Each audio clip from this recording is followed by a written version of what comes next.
Assalamualaikum warahmatullahi wabarakatuh. Halo teman-teman semuanya. Kali ini saya perwakilan dari kelompok 3 akan menjelaskan tentang dosa besar dan cara menghindarinya. Sebelum kita masuk ke materinya, saya akan memperkenalkan teman-teman saya satu kelompok ini. Yang pertama ada Adinata Satria, absen 1. Yang kedua ada saya, Ahmad Diansyah, absen 2. Yang ketiga ada Ahmad Dinejat, absen 3. Ada Kurnia Galih Purba, absen 16 kalau gak salah. Ada Muhammad Ibrahim Akbar, absen 23 kalau gak salah. Ada ada Muhammad Farel, absen 24 kalau gak salah. Ada Rohmat Edo Bagus, absen 30. Dan ada Zulfian Farid, absen 35. Sebelum kita masuk ke materinya, kita harus tahu macam-macam dosa besar itu apa saja. Nah, macam-macam dosa besar itu ada 10. Nah, di sini ada 9, saya tipu. Nah, di sini ada 10. Yang pertama ada membunuh, yang kedua liwat, yang ketiga LGBT, meminum khamar, judi, mencuri, durhaka kepada orang tua, meninggalkan sholat, memakan harta anak yatim, dan korupsi. Dan yang pertama ada membunuh yang akan disampaikan oleh Muhammad Ibrahim Akbar. Membunuh. 1. Larangan membunuh. Pembunuhan atau perilaku membunuh sangat dilarang dalam Islam dan merupakan kejahatan tingkat tinggi. Efek itu berkepanjangan sehingga menimbulkan dendam kesumat antara keluarga terbunuh dengan keluarga atau pembunuh itu sendiri.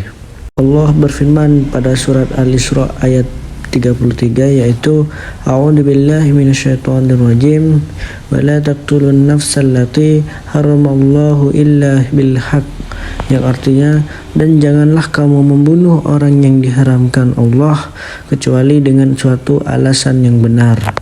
2. Dampak negatif membunuh.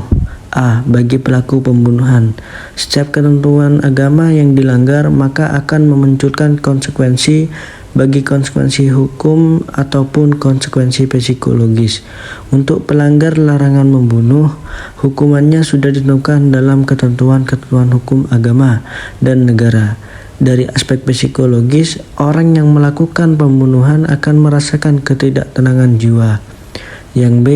Bagi keluarga korban dan masyarakat, pembunuhan adalah kejahatan agama dan kemanusiaan.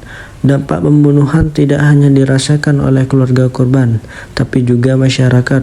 Bagi keluarga korban, dapat menimbulkan rasa dendam yang berkepanjangan dan sulit terlupakan. Begitu juga masyarakat akan merasakan tidak nyaman atas pembunuhan yang terjadi di sekelilingnya. Liwat. Pengertian liwat. Kata liwat bukan kata asli bahasa Arab. Kata liwat berasal dari kata lut yang termasuk kata ajam, asing atau non-Arab. Oleh karena itu, keliru jika kata liwat dicari pecahan kata dari bahasa Arab yang asli. Asy-Syaukani mengkritik pendapat yang ingin menjelaskan liwat adalah mustaq, karena kata ini adalah kata ajam yang tidak mungkin ada istiqaq.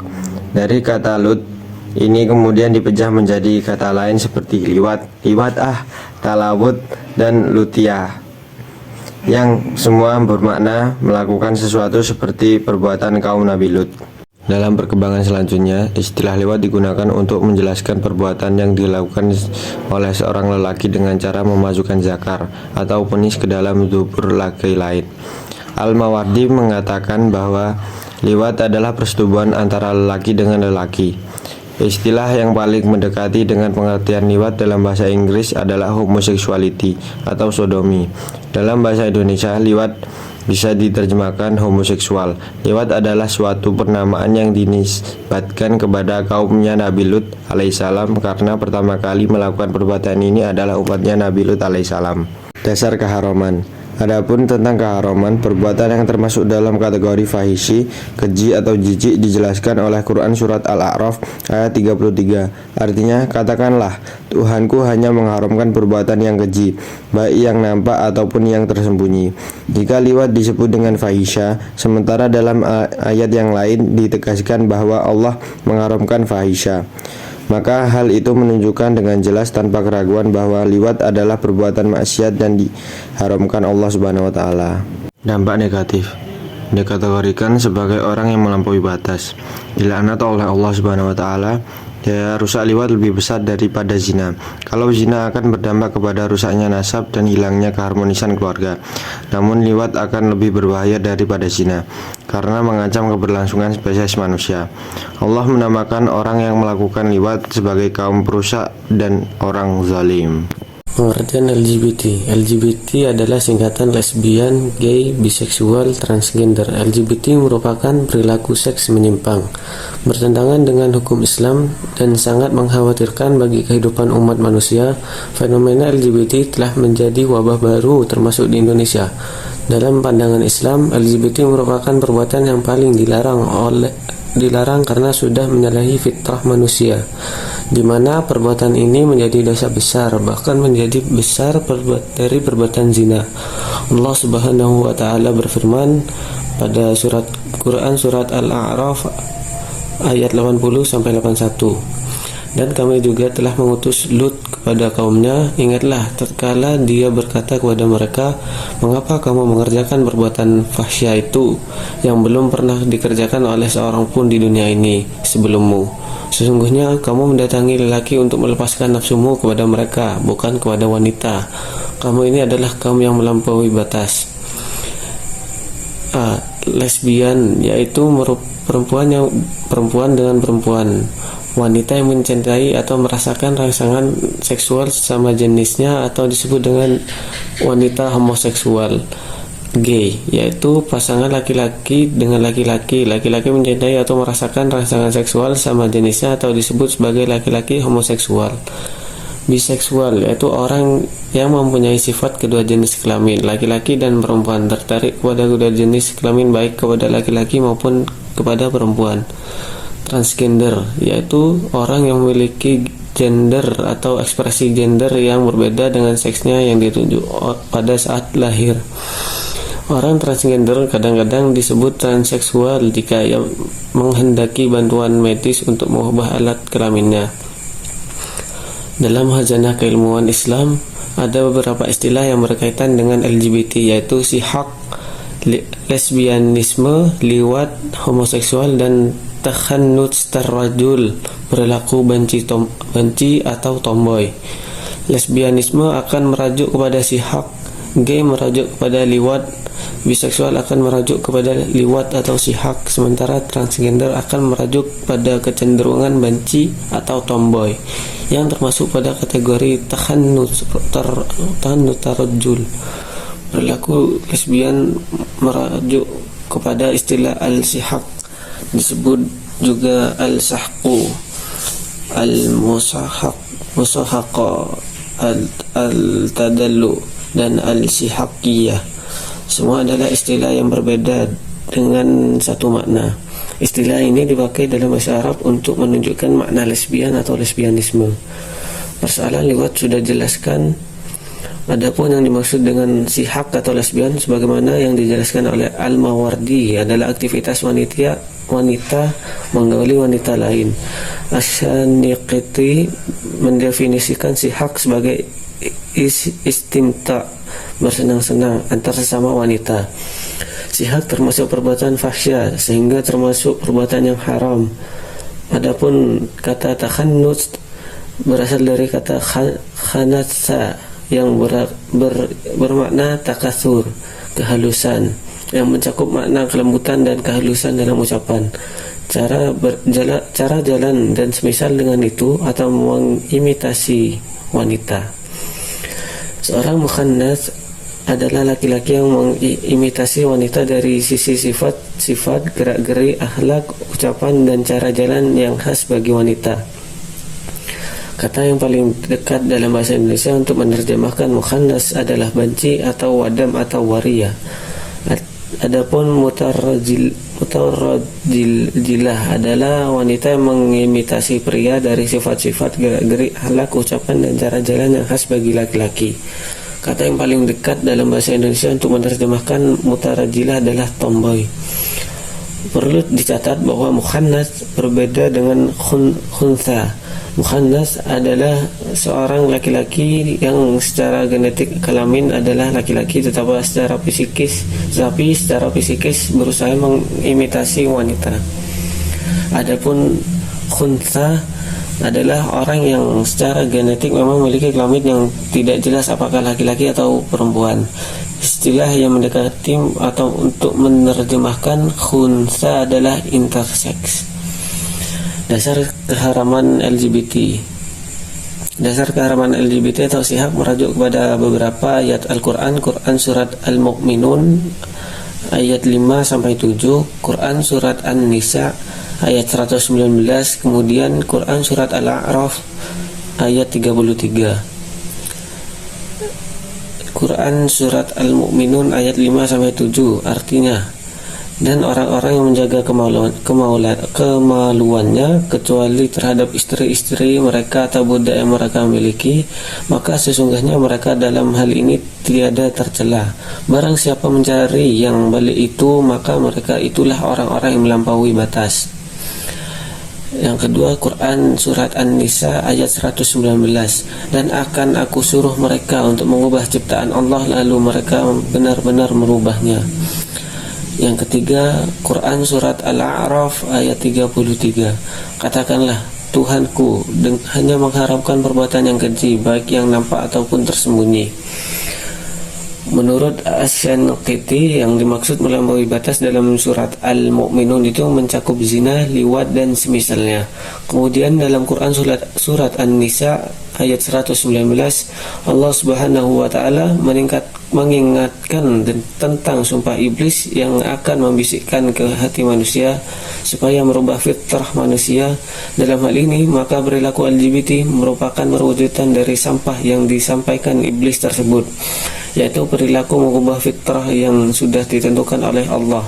Adapun Quran surat Al-A'raf ayat 33, Allah menyampaikan bahwa semua perbuatan fahsyat atau keji adalah haram, dan sudah dimaklumi bahwa perilaku LGBT merupakan bagian dari perbuatan fahsyat atau keji. Untuk itu dapat ditarik kesimpulan bahwa perilaku hukumnya adalah haram dan harus dijauhi.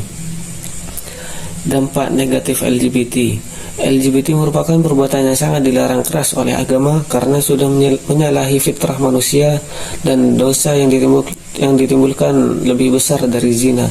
Berikut adalah bahaya LGBT dalam Islam yang dijelaskan secara lengkap di bawah ini. Yang A, pelakunya akan dibinasakan Allah Subhanahu wa taala.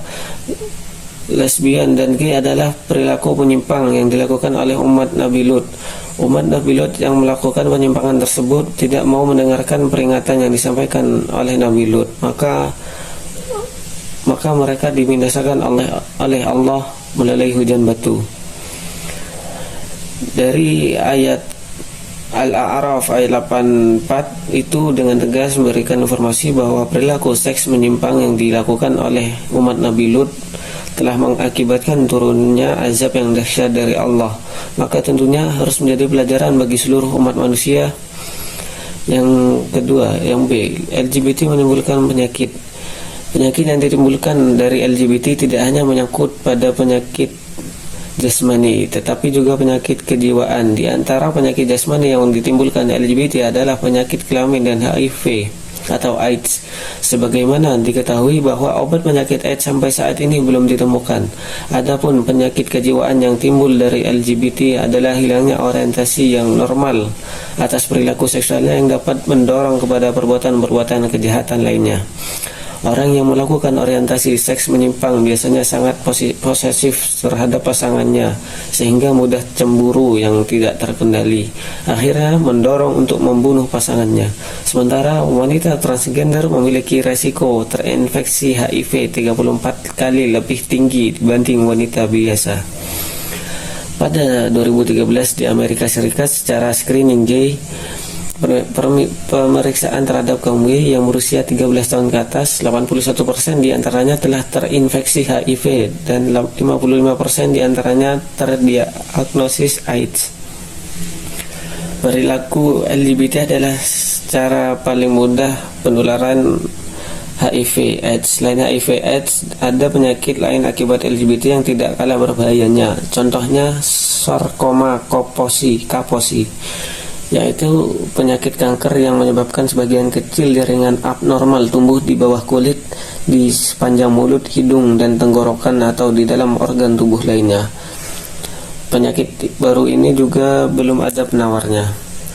Yang C, merusak tata kehidupan sosial. Dampak perilaku LGBT terhadap kehidupan sosial lebih dahsyat dibandingkan dengan perbuatan zina. Perilaku ini akan merusak tatanan sosial karena sudah tidak memperhatikan nilai-nilai sosial dan agama yang dikehendaki. Adanya keteraturan dalam tata nilai kehidupan manusia.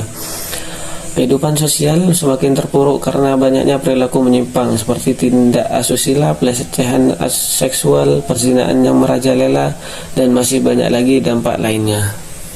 Meminum hammer. 1. Pengertian hammer. Hammer secara kebahasan berarti menghalangi dan menutupi. Dinamakan demikian karena hammer dapat menyelubungi dan menghalangi akal. Disebut hammer karena mempunyai pengaruh negatif yang dapat menutup atau melenyapkan akal pikiran. Merujuk kepada pengertian tersebut, maka jenis hammer tidak hanya berarti minuman keras yang terbuat dari anggur, tetapi mencakup segala sesuatu yang memabukkan, apakah ia berbentuk minuman ataukah dalam bentuk lain seperti makanan, tablet, sigaret atau yang dihisap, cairan yang disuntikkan dan sebagainya. Semuanya termasuk dalam pengertian hammer. Dampak hammer: A. Melanggar larangan agama. B. Memicu perbuatan jahat lainnya. C. Terlarang melaksanakan ibadah. D. Menimbulkan gangguan mental organik. E. Mendapat sanksi.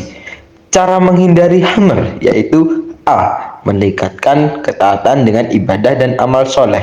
B. Meyakini bahwa mengkonsumsi miras dalam segala bentuknya adalah perbuatan keji dan diancam masuk neraka. C. Menyadari dengan sepenuh hati bahwa mengkonsumsi minuman keras itu tidak ada gunanya, bahkan akan merusak masa depan. Nggak boleh ya teman-teman. D. Meningkatkan kualitas akhlak. E. Meningkatkan wawasan keilmuan dan kreativitas diri. F. Menghindari diri dari lingkungan yang tidak baik. Hikmah larangan tersebut: A. Masyarakat terhindar dari kejahatan yang dilakukan seorang yang diakibatkan pengaruh minuman keras dan narkotika. B. Menjaga kesehatan jasmani dan rohani dari penyakit yang ditimbulkan dari pengaruh minuman keras dan narkotika. C. Masyarakat terhindar dari sikap kebencian dan permusuhan akibat pengaruh minuman keras dan narkotika. D. Menjaga hati agar tetap takorup kepada Allah dan mengerjakan sholat sehingga selalu memperoleh cahaya hikmat. Minuman keras dan narkotika yang mengganggu kestabilan jasmani dan rohani menyebabkan hati seseorang bertambah jauh dari mengingat Allah. Hati menjadi gelap dan keras sehingga mudah sekali berbuat apa yang menjadi larangan Allah. Judi. Yang pertama ada pengertian judi. Dalam Ensiklopedia Indonesia, judi diartikan sebagai suatu kegiatan pertaruhan untuk memperoleh keuntungan dari hasil suatu pertandingan, permainan, atau kejadian yang hasilnya tidak dapat diduga sebelumnya. Yang kedua ada unsur-unsur judi. Yang A. Permainan. Unsur pertama dari judi adalah adanya perbuatan yang dilakukan, yaitu biasanya berbentuk permainan atau perlombaan yang dilakukan untuk bersenang-senang atau untuk mengisi waktu senggang guna menghibur hati. Yang B. Untung-untungan. Unsur yang kedua dalam perjudian adalah untung-untungan, yaitu untuk memenangkan permainan atau perlombaan. Ini lebih banyak digantungkan kepada unsur spekulatif atau kebetulan. Yang C ada taruhan. Taruhan merupakan unsur penting dalam perjudian. Para pihak yang terlibat dalam perjudian tersebut melakukan taruhan untuk menebak pemenang dalam permainan atau perlombaan yang dijadikan taruhan. Yang ketiga, dampak negatif perilaku judi. Yang A. Judi adalah perbuatan rijs yang berarti kotoran manusia, bau busuk dan menjijikkan. Yang B. Judi adalah perbuatan setan. Yang C. Merusak ukhuwah, menimbulkan permusuhan dan kebencian. Yang D. menghilangkan semangat untuk bekerja. Yang E, melupakan zikrullah dan salat, karena orang yang judi akan selalu merasa tidak puas terhadap apa yang diperolehnya. Yang keempat, cara menghindari perilaku judi. A. Para tokoh masyarakat, tokoh agama, dan pemerintah harus bergandeng tangan untuk bersama-sama memberantas perjudian. B. Setiap individu harus berusaha menghindari pergaulan dengan menjudi. Yang C. Setiap pelaku perjudian harus menyadari bahwa perilaku judi adalah melanggar ketentuan agama dan negara, dengan cara segera bertaubat dan memperbaiki diri dengan amal soleh. Yang D. Berusaha mencari rizki yang halal dan qanaah. Yang E. Senantiasa berjuang untuk menunaikan kewajiban secara istiqomah baik terhadap keluarga, lingkungan, dan kepada Allah Subhanahu wa Ta'ala. 5. Hikmah larangan perilaku judi. A. Melindungi kehidupan sosial dari akibat buruk yang ditimbulkan oleh perjudian. B. Etos kerja akan meningkat sehingga produktivitas individu dan masyarakat akan meningkat.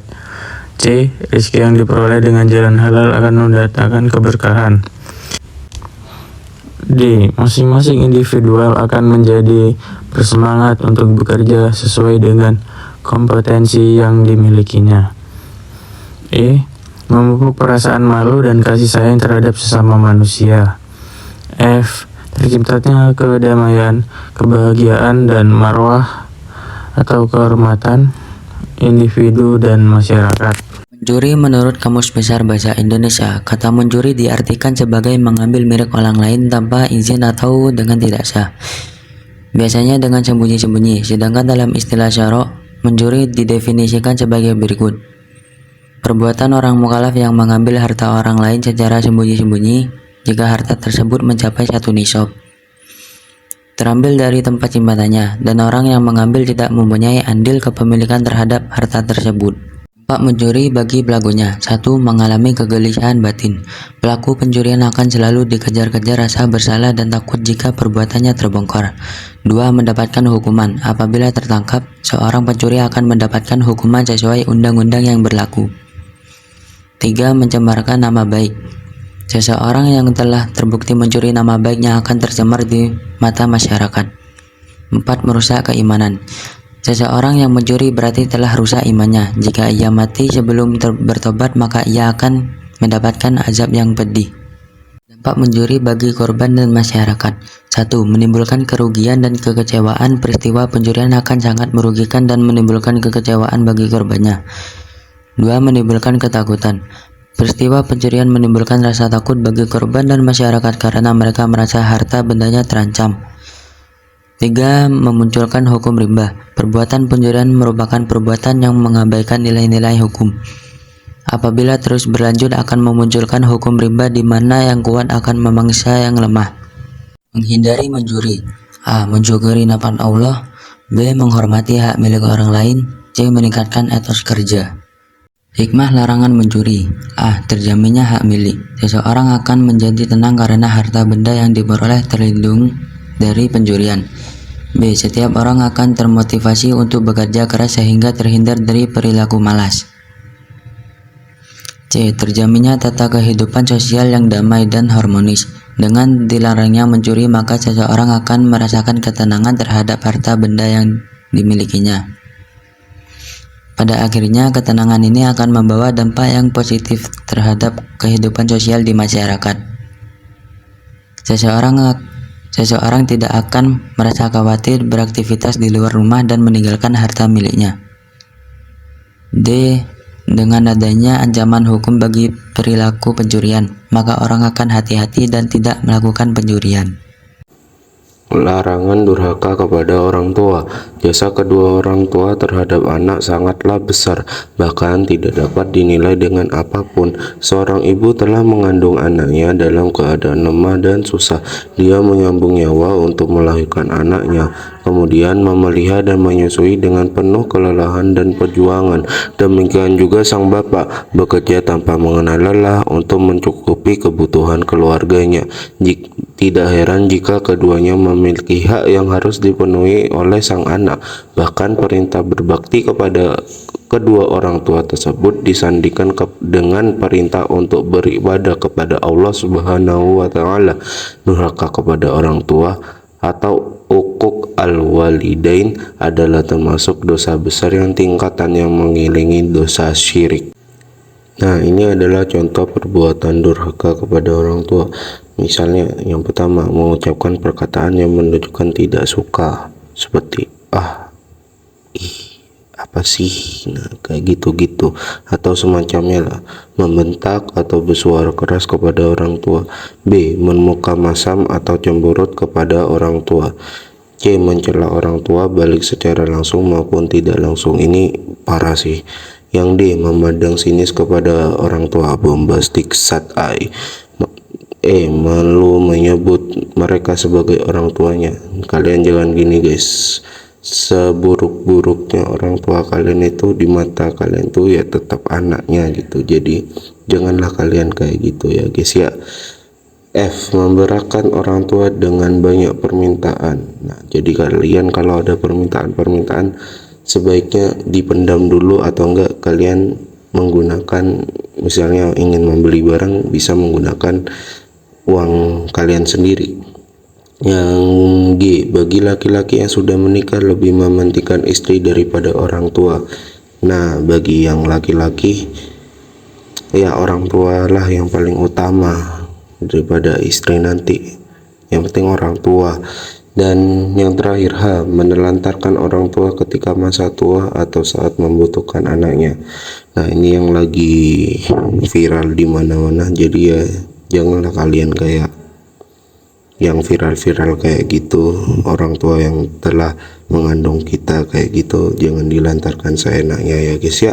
Meninggalkan sholat. 1. Kedudukan sholat. Sholat merupakan salah satu rukun Islam dan merupakan kewajiban terbesar setelah 2 syahadat. Dampak meninggalkan sholat. Yang pertama, menyebabkan kesesatan. Salat adalah sarana komunikasi kepada Tuhan. Tentunya harus dipergunakan dengan sebaik-baiknya.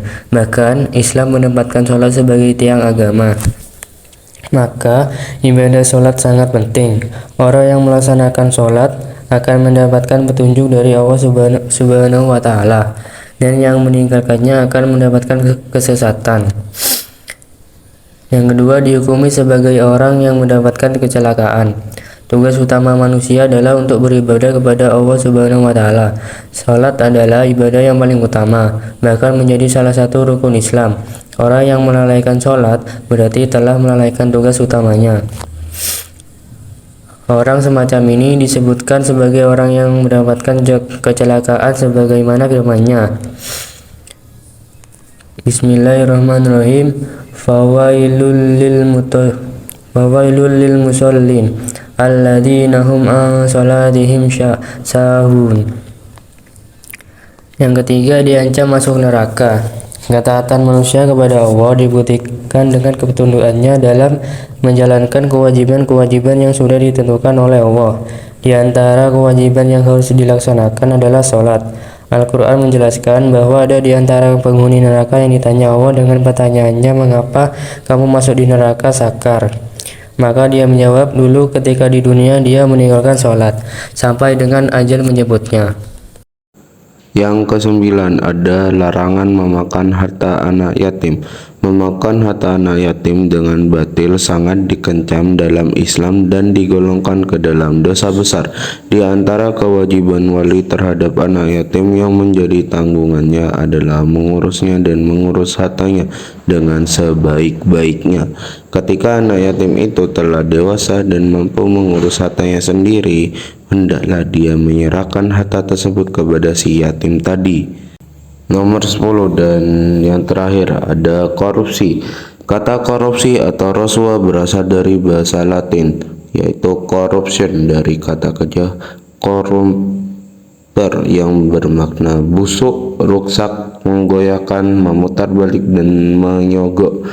Transparansi Internasional mendefinisikan korupsi sebagai perilaku pejabat publik, baik politikus atau politisi maupun pegawai negeri, serta pihak lain yang terlibat dalam tindakan itu yang secara tidak wajar dan tidak legal menyalahgunakan kepercayaan publik yang dikuasakan kepada mereka untuk memperkaya diri atau memperkaya mereka yang dekat dengannya. Sedangkan dalam Kamus Besar Bahasa Indonesia KBBI, korupsi secara harfiah berarti busuk, rusak, suka memakai barang atau tanda kutip uang yang dipercayakan kepadanya, dapat disogok melalui kekuasaannya untuk kepentingan pribadi. Secara terminologi, korupsi berarti penyelewengan atau penggelapan uang negara atau perusahaan, ya seperti itu, untuk kepentingan pribadi dan orang lain. Kamus Al-Munawwir mengidentifikasikan istilah korupsi meliputi riswah, khianat, fosat, ghulul, suhs, dan batil. Bahaya korupsi dan upaya pemberantasan. Bahaya korupsi, penyebab kehinaan dan siksa api neraka, menyengsarakan rakyat, terhalang masuk surga, doanya tidak terkabul. Upaya pemberantasan tindak pidana korupsi, strategi preventif, strategi deduktif, strategi represif. Terima kasih sudah menonton video kami dari 11 IPS 2 tentang macam-macam dosa besar dan cara menghindarinya. Semoga video ini bermanfaat dan mohon maaf apabila ada salah kata dan atau kata-kata yang tersendat-sendat, kami mohon maaf. Akhirul kalam, wassalamualaikum warahmatullahi wabarakatuh.